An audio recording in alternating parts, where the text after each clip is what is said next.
We sit in the car for a period of time, and I couldn't tell him what happened to me. I was afraid he wasn't going to believe me.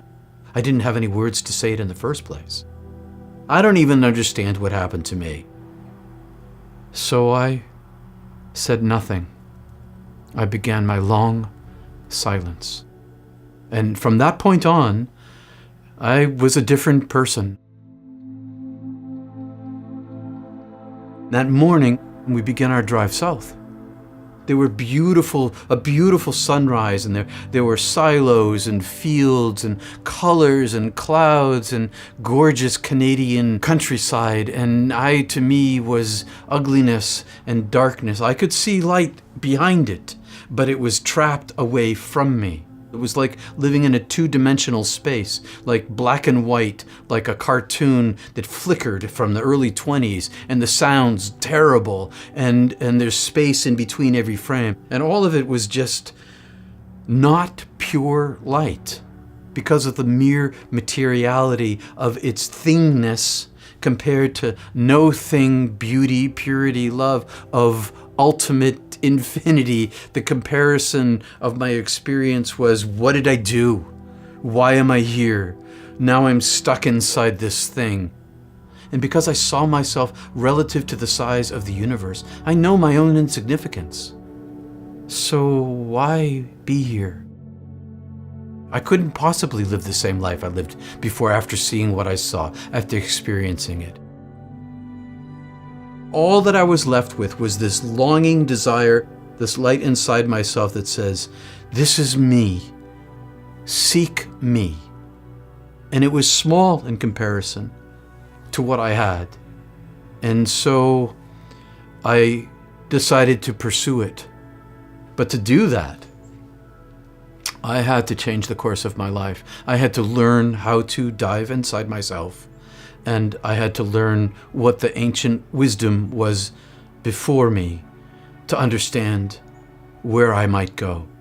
And in my world, it was people like Emerson and Thoreau and Blake and Coleridge and Wordsworth and a smattering of some of the Upanishads and some of the earlier Eastern writings. And so I chose my life of pursuit simultaneous with my life of silence. I practiced my interior practice, my meditation, my Kriya Yoga, and the more I got out of the way in my own interior life, the greater the light became inside of me, the easier it was to live through the light, in the world, to the light. But I also prayed every day, today is a good day to die. Today's my day. Take me home. I don't want to be here. I'm not needed here. I then came to understand that my living in the world has impact.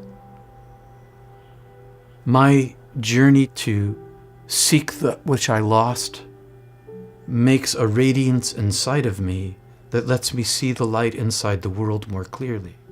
The more I see the light inside the world, the more I see it inside of other human beings, the more I know that they are like me. And that's a hallmark of a mystical experience, is when your course changes toward love. I know how hard life can be. Everybody loses, everybody suffers. One of the benefits of living an interior life, especially when you're on the edge of despair, and all you want to do is go home, is that there's a place of strength there. Your continual original self. The greatest strength that I have is knowing I'm going to die. Knowing who I am, where I came from, and knowing where I'm going. This gives me this superpower to stay here. Because I know the ending of the story. The story ends for everyone with goodness.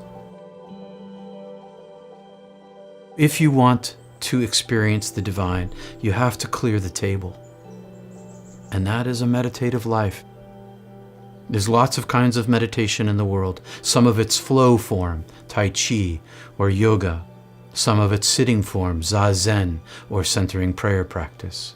Cézanne painted a meditation every time. Rumi, he wrote poetry and he danced. All of it has to do with mental focus, breath, and the end of self. What meditation is the stopping of the thought process, the lie of who you are. You're always going to go home. Nobody gets out of here without dying. That is the eventuality. And in the meantime, knowing that, know that you still can find a way out. And that's in.